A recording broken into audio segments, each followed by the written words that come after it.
Assalamu alaikum everyone. The topic for today is statement of purpose.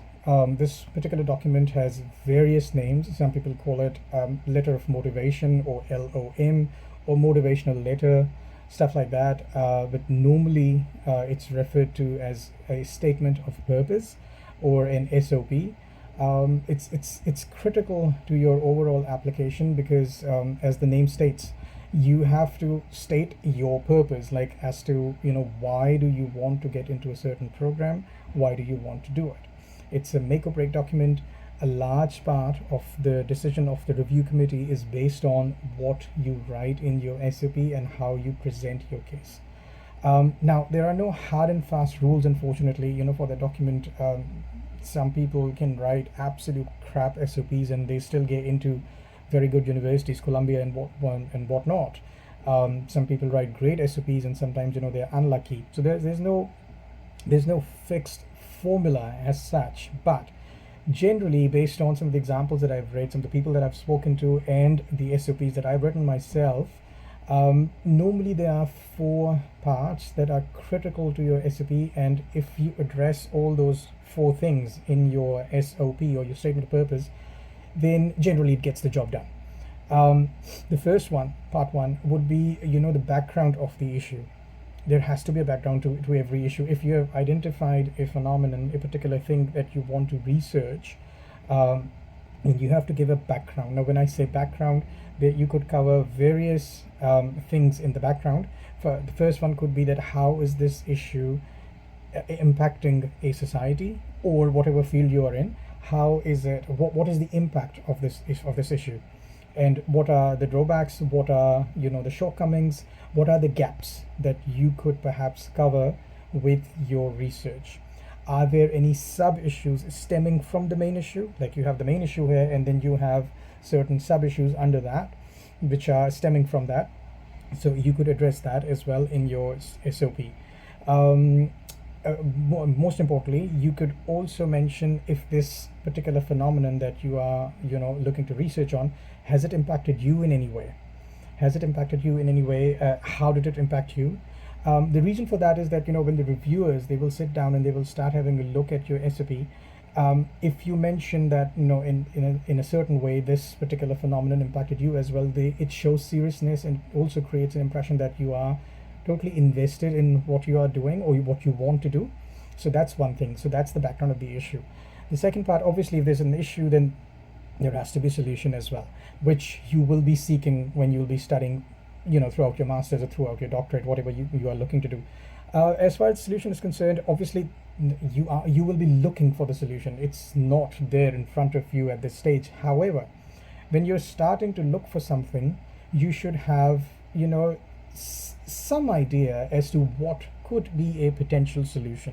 So it's important that in your SOP you mention that as well, that this is the problem, but I think, and this is the impact of the problem, but I think if I do this, then I could potentially get to a solution or solutions as well. So mention that this is your plan, and this is your observation, and this could be a potential solution, and this is how you think it is going to resolve the issue, and this is how you think you can get to that solution, and that's it. The third critical part could be the university itself. In your statement of purpose, obviously you are looking to get into a university, so it's important that you mention them. Now, how do you mention them? Once you have established the phenomenon or the issue or the problem that you want to explore and the potential solution, now you have to link it to the university through the program that you have chosen to study. The program that you've chosen to study, obviously you will have to go through the contents of the program, and from those contents you will identify those subjects or those courses that are linked to the identified problem and the potential solution. So mention that. It is extremely important that the university, the review committee, they know that this person has gone through the curriculum, this person has gone through the course contents, and they know what they're talking about, basically. So make that link, create that link. Also, if you can see that there are certain faculty members who are working in the same area, just go through their profile, but just breeze through their profile. You don't have to read the entire thing, And if you see any links between what you want to do and the work that you are doing, also mention that in your statement of purpose, that at this university I've identified this program, it has that many courses that are linked or potentially linked to what I want to do, and I can also see certain faculty members who are working in that area. So that is the reason why I would like to get into this program at this university, so that I can get on with my research. Very important. The last one, you, of course, like, what are you going to get out of that? So it's important to touch upon that as well. When I say what you are going to get out of that, obviously, the first thing that comes to your mind is everybody wants a good life. So I'm going to get my degree, I'm going to get, my career sorted, I'm going to start my professional life. That's fine. Mention that everybody knows that's why you want to, everybody wants to progress in their life, and that's why you want to study that particular course. But also make sure that you mention something good for humanity in general that may come out of your research. Like, for the betterment of humanity, I'm going to conduct this research, this is the problem, this is the solution. If I find this solution, then potentially that many people can be impacted, or that particular bit of the society can get some benefit out of my research. So if you can cover these 4 parts, I'll sum it up very quickly. First one, the background to the issue, in which you quickly discuss the issue itself, of course.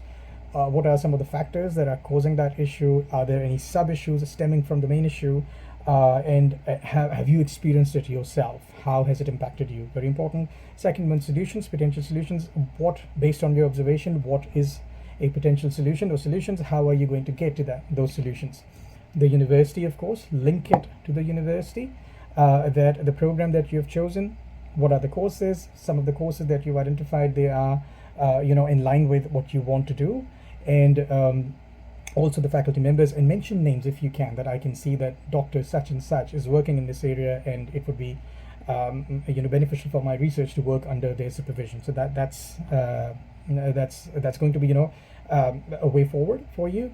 And last one, of course, is you are extremely important. So yes, I'm going to get a career out of it, but I'm also hoping to get something done for the general good of for the society.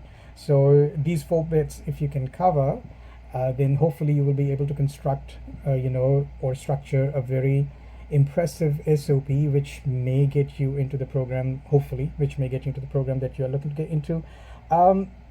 One quick thing, which is references. If you can fit in a few academic references in your SOP, it's not required at all. But if you could do that, then it supplements the overall document. It gives you, an edge.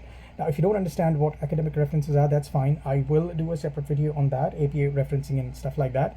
For now, if there are any questions, any confusions regarding this, just let me know. And yeah, hopefully I will be able to answer your questions.